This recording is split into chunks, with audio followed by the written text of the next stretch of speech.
I have a science lab because, of course, in my career, I want to excel too. But at the same time, I want them to realize you just can't hold a certain group of teachers accountable for carrying a school with science grades when your science books are on the shelf. And then also, too, I feel when it comes to high expectations, not only do the students have to have high expectations, the teachers need to have high expectations, the principals need to have high expectations and believe that their staff can do the job that you charge us with. And then if we do have teachers that need support, we need the support. We don't need the lip service. We don't need to know what you're planning on doing. We need to see you do it. Because there are teachers in these buildings that have been working as long as I have and longer. And we're kind of tired of the rhetoric. We're tired of hearing how you're going to help us, help these kids achieve, when we're looking at curriculum that's outdated, when we're looking at social studies books that Obama's face is not even in. Okay, that's a problem. And then when it comes from, when we talk about trickle down from the superintendents down, I love what this panel was saying. I love the fact that this panel is here addressing these questions, because oftentimes we don't see the superintendents unless there's a problem, unless the scores need to come up. Those are the visits that we get. So when you talk about high expectations and we put all this, when we talk about poverty and putting all this on the families, yes, the families need to be more visible too. We have parent conference meetings where you barely see parents. You only see the parents when you're at the end of their year and you're threatening, hey, you know, Sally's not making the grade, we may have to retain her. Old parents come up then. There's some kind of lottery system where they can get something. They're in.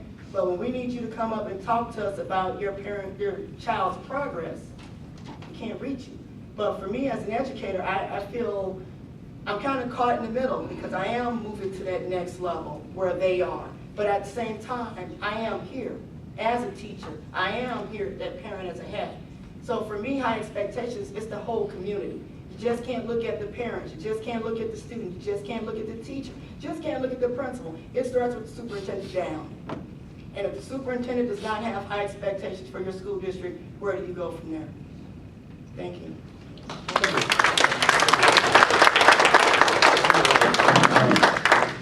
You know, all these folks are working hard. When I got into principalship, I only need 3 courses.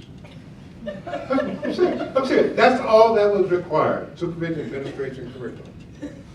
You didn't have to have a master's degree to be a principal.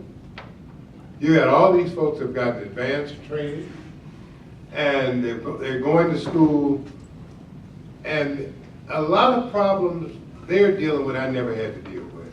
I retired 14 years ago. The resources that used to be there are no longer there. We used to have programs in the summertime for kids on the playground.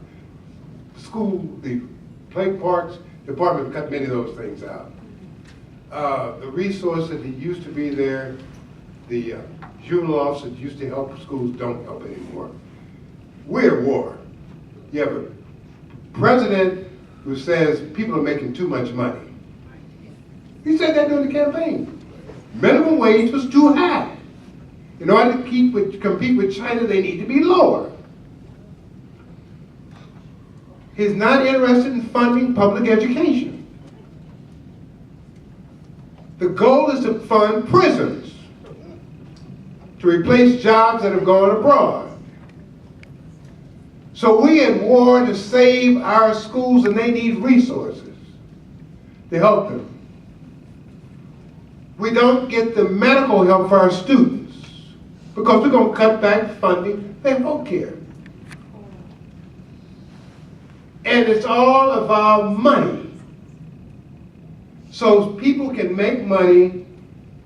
We cut back on education because we need a class of people who work for nothing. And so we have to tackle this problem as a war problem. You know, we think we go, oh yeah, we'll talk, we'll have some parent meetings. It's a war. We're at war to save our children. And the only way we can save is to go about this like we're at war, to try to make things better for them. These folks on the front line catching hell all directions. You don't have resources. Parents working 3 jobs to make ends meet, 3 pizza jobs. Not 1 good job, but 3 pizza jobs.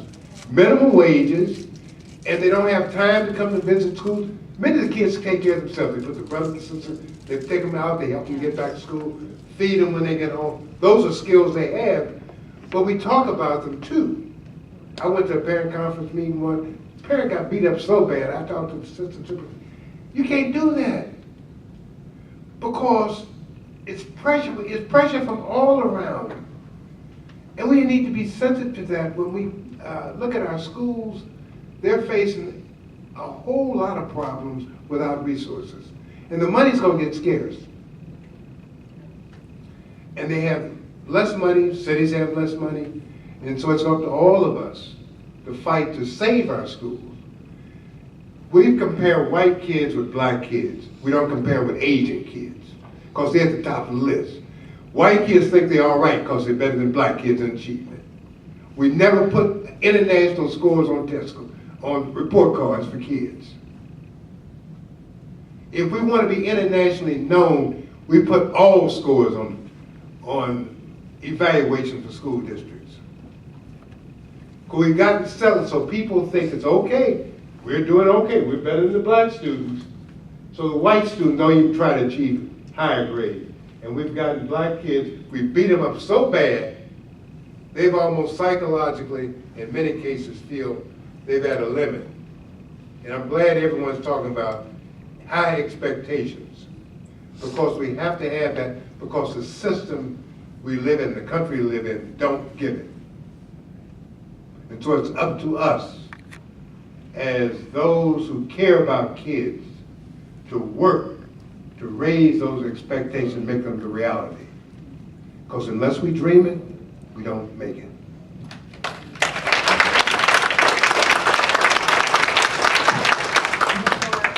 I wanted to make about the expectation piece. And yes, we are frontline, but I think that Karen and Dr. Wright would also agree. As a superintendent, yes, I have a lot of autonomy, but I also have a supportive board who allows me to be innovative, who allows me to make sure that our students are first, who holds me accountable for making sure that our students are first. And so in the public education space, the school board role, the governing role, is critically important to the work that we are able to do or not able to do for children. I see several former board members in the audience from my past and my current district. And so I do want to acknowledge one of my board members who's here, Christine Hendricks.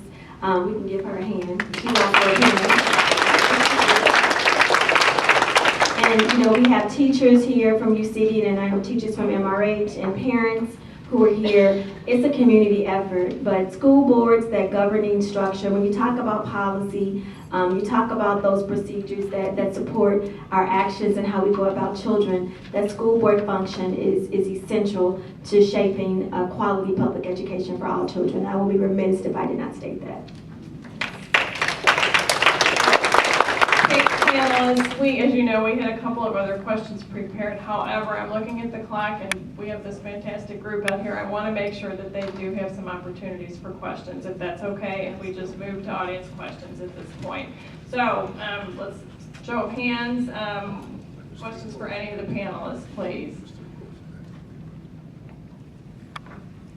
Yes.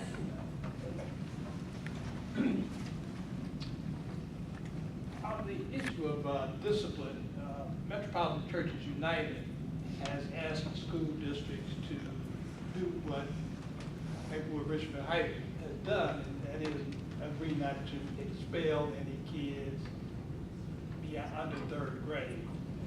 But in talking about systems, a couple of years ago I was on the St. Louis Public Schools Discipline Policy Group, and we talked about several programs: response to intervention, RTI, PBIS, and the whole issue of restorative justice. And I'm just curious, and I know at that time the state was funding Education Plus to do some of those programs with the school districts. And I'm just curious if you all are using those programs, if they've been successful, or are they being evaluated, or what's going on with them?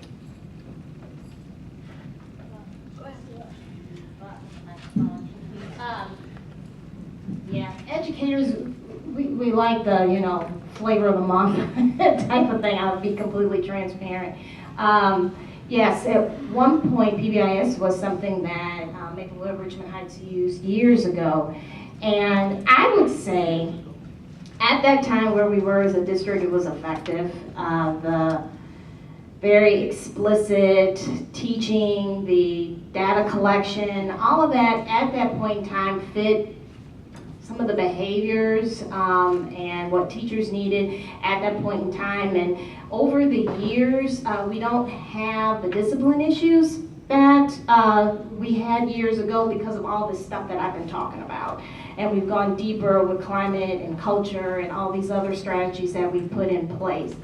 So when we made the commitment to eliminate K-3 suspensions is because we've had this evolution over the years. So as a district, we have evaluated programs, and one thing that we have come to a conclusion is adopting a program and plopping it down really isn't what is effective for us.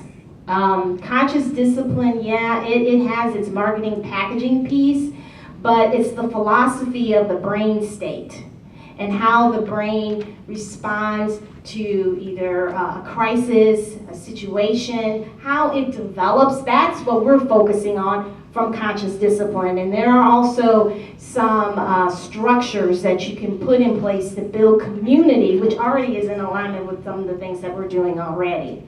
Restorative justice has been around for a while. Restorative practices are, sitting in a circle, restoring and discussing what happened and how it had an impact on the community, classroom community, how you restore relationships. All of those are different structures with that particular method. Now, you mentioned Character Plus, or Character Plus and Education Plus are working together currently. And restorative work is really kind of stemming from what MCU did. And they're all sitting at the table right now trying to support the region in conjunction with, supporting superintendents to go ahead and work with their boards to say we're eliminating this. So it's like a big region piece. We're trying to work together and provide the resources to support folks to do this work, and also trauma is the next piece that's rolling out right now because we're following all of the research. And honestly, we started learning more about the trauma-informed work after Ferguson. Okay, and there was some research and articles coming out about how that has impacted that community. But the more that educators are learning about trauma, and the big study called ACEs, that came from medical doctors and their families. Like, it's not what you assume in terms of trauma. We have to watch our assumptions. So all of this is out there now, and I have to hand it to MCU. They triggered a response in the region. We were all thinking and really concerned about what had happened in Ferguson and the impact on the region, and how can we support that community. And then it just continued to build from there. So I believe we're moving in the right direction in terms of the practices and the methods, at least from my perspective. I feel that we're selective and we're thoughtful in how we're putting things together, and very respectful and honoring students in terms of, and it's that word again, discipline. It's creating a supportive and nurturing climate and community in our schools. I guess I've heard from teachers, not as much from administrators, but teachers who say, we can't suspend kids, but we get no resources. You have to keep them in school, but we don't have help to help us address the problem. And so when we get a program, it has to be backed up with some resources. We'll lose our teachers. I hear stories of teachers whose second week they break down crying, they just can't take it. They quit within a couple of weeks because the resources aren't there. The policy's there, but the resources are not there. And so we have to be careful as we adopt some meaningful, good practices, that we have a full program to support those practices. Else not, we lose our, and achievement goes down.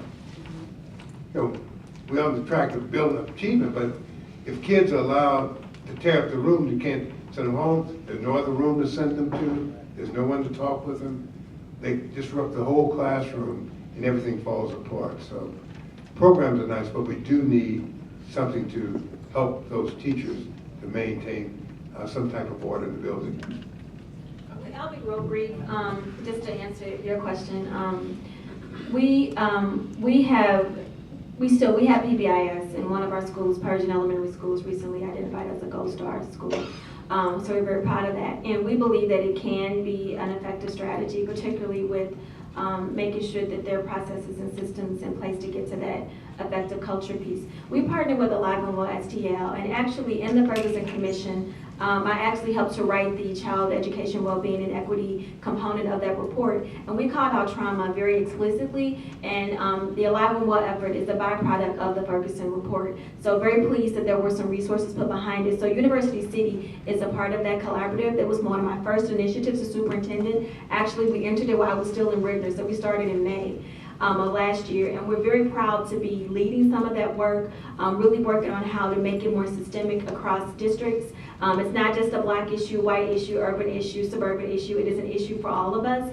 And when it comes to looking at discipline, we're looking at our discipline policies. We were not ready to say no to zero to birth to early childhood to 3, but we understand that's where we need to be. So we're taking a systematic approach to look at our discipline process and our procedures to make refinements and enhancements so that, again, to Dr. Wright's point, our teachers have the resources and supports, and also we as a district can provide those resources and supports. Question back there? Yeah, I had a comment and a question. You feel free to comment on the comment. So I do teach at St. Louis Public School High School, and the comment is that it seems sometimes like the classroom is not working. I have a very unique course. It's the culminating course of a pathway, and the seniors, I have them all day the first semester, and then they go on the internship the second semester. They do okay the first semester. I think part of it is just being challenged, being in the classroom with me probably. All the first semester, they're freaking rock stars on the internship. It's unbelievable. To give you an example, I have one that went to International Institute this past semester, and she speaks Somali. They really wanted her because they have a lot of clients there. The first time, what I do, and this is the reason I'm still teaching, is because all I do in those days is go visit them. And since they do well, I'm not putting out fires. So I visited her, and she was helping a guy that just retired from John Burroughs, who didn't know how to do something on the computer, and he said, "She's unbelievable, your program's really good." Then again, she gets pulled away, I was trying to talk to her, and she gets pulled away by the education coordinator to go translate Somali. So they're literally rock stars on the internship itself. And I get them in the classroom all day the first semester, and I get all the things that they've inherited throughout their career or their education. That's sort of common. The question is, what do you do with a school district? You guys all seem obviously pretty dynamic. What do you do with the school district where they don't have that leader? I'm going through the Sustainability Institute right now, the 3-day thing, and Melissa was there. Melissa was the gardener at Maplewood-Richmond Heights. And there's a group from Beyond there, and they seem very interested in implementing some of the stuff, sustainability. It sounds like they really have an obstacle above them. And we were in a breakout group. And I said, what you guys need to do is go talk to Maplewood-Richmond Heights in terms of what they're doing over there. And I'm not necessarily talking about the St. Louis Public School District. Beyond right there is probably the best example. They want to do something, but they have somebody above who is not the most enlightened or positive person, and it's getting in the way. He needs to go. No, I'm just kidding. Or come for a visit. Well, I told them to talk to Maplewood-Richmond Heights because I was very familiar with what you do. And one of the things that is unbelievable, the number of times you have said climate and culture, the times you talk here. So again, having a leader who understands that, it's, not all schools have it. What is Well, I want to bring in sort of a structural thing, and I'll be transparent. I'm opposed to charter schools. And I did a little bit of looking up on Diane Ravitch, who was a historian of education and an educational policy analyst. And she's changed her opinion about that and has two books out, The Death and Life of the Great American School System, How Testing and Choice Are Undermining Education, and another book, Reign of Error, The Hoax of the Privatization Movement and the Danger to America's Public Schools, how, draining students and funding from public schools. It was mentioned that our current president were in trouble with that, but it started before that. The second Bush had the No Child Left Behind program, and actually President Obama escalated some of the problems with the charter schools. So does anyone want to speak to that? I guess I was appointed by the governor to the Charter School Commission for Missouri.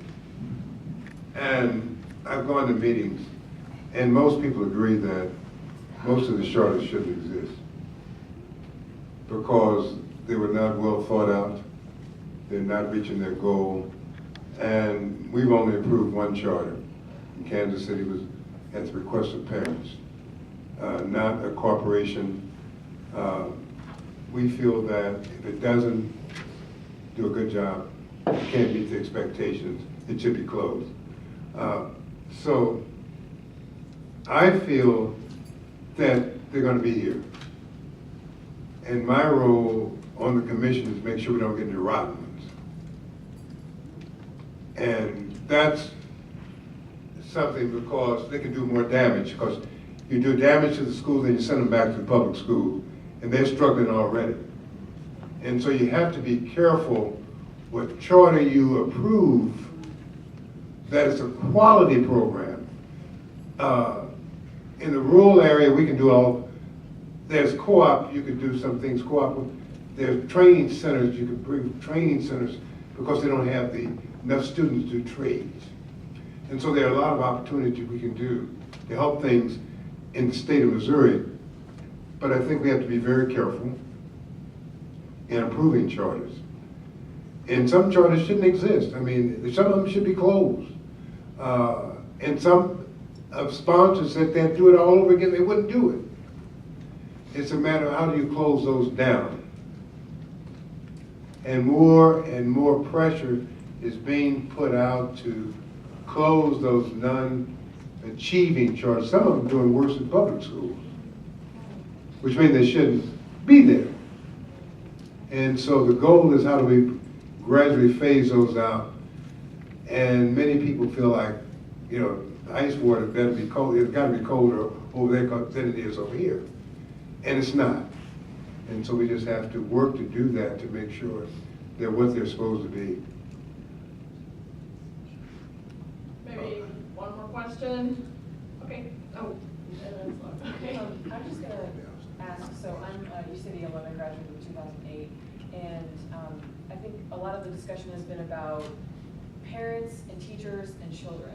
And I'm not a parent, I don't have children, I'm not in school, but I'm very dedicated to this school district. I went to Jackson Park, I went to McNair, I went to Brittany, and then I went to UC High.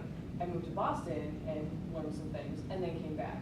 And so my question is, what can the people who are in that in-between age, people who care about, who have mobility, flexibility, I don't have children, so I have time, I have skills, I have education. And what can we do to educate ourselves on how this system works and be more engaged, because I feel like that is such like a missing component from this discussion. I guess I'm jumping in here, maybe I shouldn't. The best thing you can do is inform people what's going on in the schools. You have realtors who say, I want you to buy a house in your city. You can buy a Clayton house and you have no money left to send your kids to a private school. I mean, that's the talk out there. And so you have to sell the schools. You got a good education. I have 3 kids who went through the system. They went to Jackson Park. So, I mean, we just need to be Jackson Park night tonight. But we have to sell our public schools. Realtors downplay the achievement of the schools because they want to sell a house and tell people they have enough money to do something else. So it's up to us who know about the schools, quality of our schools, to sell our schools to the public. Many people are uninformed. They haven't been in the school since they left in '42. I mean, parents who've never been in schools, grandparents go because they're kids sometimes. And so we have to tell them, it's different from when I went to, teachers couldn't get married when I went to school. I mean, there's a little difference, she's saying. But they couldn't get married, so our teachers, we were her family. We did well because they couldn't get married. So they put a lot of time, I'm serious about that now, and they paid them less money. And so we did well because we had sort of slave labor. We didn't pay for all the extra activities and all the other things because they gave it to us. Teachers now have families. So parents who grew up, when our grandparents grew up, they talk about the teacher they used to have. Why can't Miss So-and-so do this? That's a different world.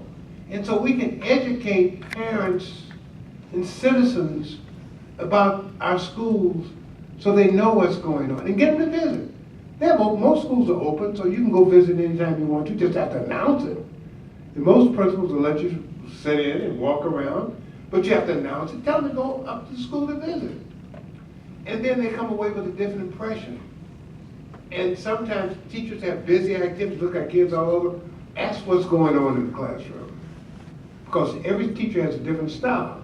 And once they understand what's going on, they have a different appreciation. And so it's just a matter of getting our citizens support the public schools.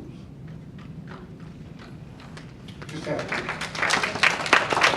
And I'm going to let the last question come from our moderators over here, Sloan, Kayanna. Do you want to close with a question? Yes, go ahead. Okay. You guys spoke a lot about the expectations of a student, pushing them to their limits. Now, as a UCity alum, my teachers have always pushed me, always, told me I can be there. Now, I'm in school currently for graphic design, and one of the reasons why I chose that field is because my art teachers pushed me. They gave me some opportunities, being in a college atmosphere where I'm in class with other graphic design majors, and they've never even seen a Mac, let alone operated on one. I just want to thank you, City, for giving me the opportunity.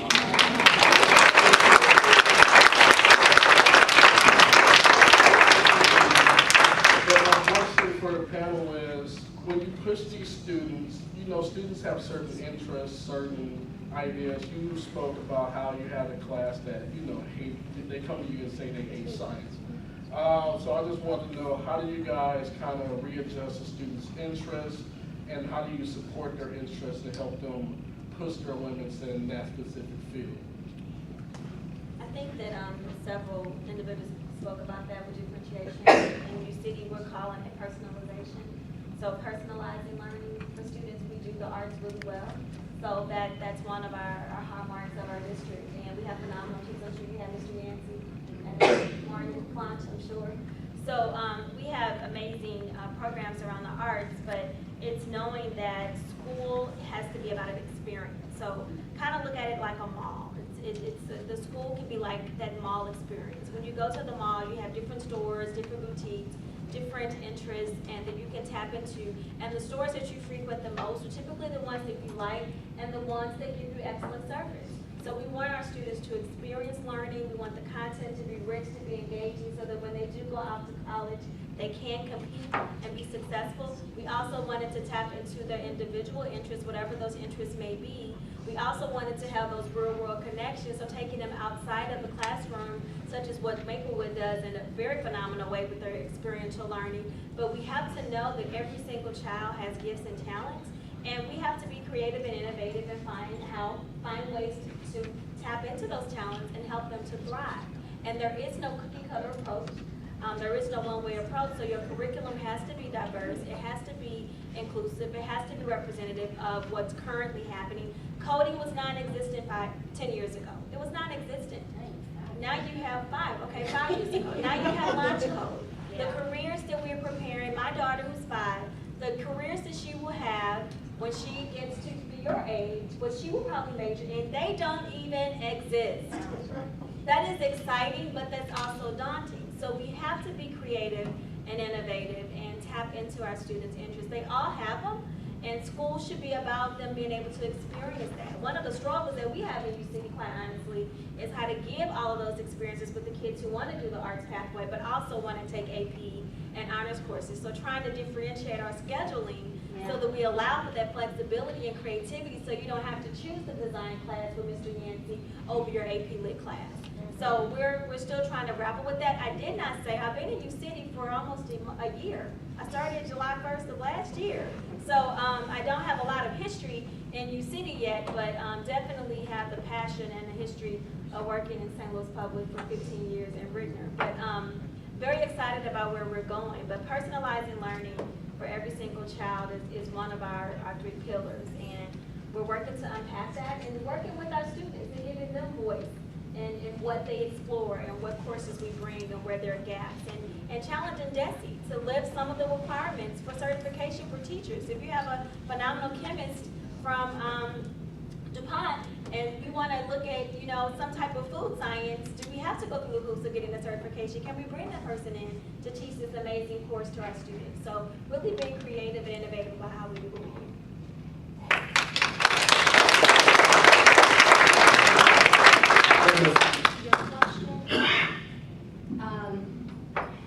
Just speaking for MRH and what we've had to do, this is a really interesting community. It's kind of a hip place to live now, and that's a blessing and sometimes a curse because we've grown exponentially in the past 5 years, and it's a very diverse community. And 2 groups that are interesting. We have our aging in place. And then we have young adults such as yourself that are in the community. And as a school district, you have to be extremely strategic to get your messaging out about what's going on so you can be proud of your school.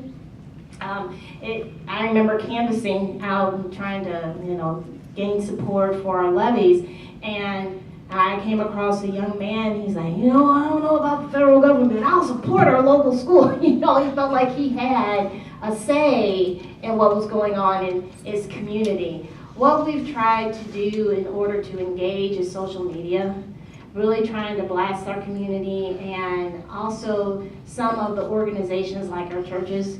We really tried to focus on them, and believe it or not, our Joe's Place has reached a lot of people through social media. We've had a lot of young professionals who want to support Joe's Place through fundraising, and then that has been an entry point for engaging a lot of young people in that capacity. So it's not one simple way to do it because you are starting your life, and in some cases we have transplants that are coming from outside of St. Louis. St. Louis is kind of hard, to connect if you're from outside, but we love it when folks come back. And when we have our alums, we try and stay in touch with them through social media. That's truly the best way that we have connected with young people in our district and what we're doing in our community. So I just say pay attention to what's out there, and whatever speaks to your heart. If it's something like what we're doing with Joe's Place or working with the gardens, whatever their initiatives are, I say go for it. Working with young ladies, we have a young women's group, and you could do something like that because we're always open for folks to support, and whatever expertise that you have, it's welcome. The other panelists want to respond? No, I think just like Hardin said, you have to find what your passion is. Right. Then the school can help you fulfill that passion. But you have to know first. Like I never would have in high school gotten in classes for, I'd say, physics. That wasn't my forte. But if you put me in the arts, I would have loved to have the arts. took it in high school, college. And so that would have been my route. But if you put me in another place, I'd have been sitting up there mad, not having a good time. And so learning would have been boring. But so it's a matter of finding your niche and then let the school help you. Put there, working with your counselor to help you fulfill that niche in your dream and aspiration. So I think that's awesome. I just want to touch base on, I think it was 3 different comments really quick. In terms of the students, in terms of trying to get them to like science, I basically allow them to see my personality come out in the classroom so they know that it's okay, that I'm not going to be that teacher who say, oh, you don't like science, then why are you in here? You know, take it out on them. I want them to learn my personality and why I like science. So as they go through the different content areas, they start to learn what they really like. Because some of these kids have never been exposed to science outside of sitting in front of a book, and that's all they do. So when they come to the science lab for the first time, they have to engage in a conversation with me. I don't ever sit in front of my classroom and proclaim like I know everything, because I don't. Something that I don't know, they ever ask me a question, I have a board where I write it down and I'll let them know, I'm gonna research this, and by the time you come back to me next week, I'm gonna have an answer for you. So then they know I care about what they're asking me and what they're saying, because I'm not just, oh, did you ask me something last week? Oh, it's not important. Anytime they ask me a question, if it takes me until the next class period, sometimes it's within that same class period, I'll have an answer for them. But engaging them, allowing them to have a voice, and then really experiment so they can know what they like. And by the end of the year, they like science, they love science. So that's something for me personally that I'm proud of. For your question, I would say volunteer. You know, I know there was someone who spoke about the charter schools in the back. Even though I am a product of St. Louis Public Schools, even though I teach in St. Louis Public Schools, my kids do not attend St. Louis Public Schools. They do attend a charter school.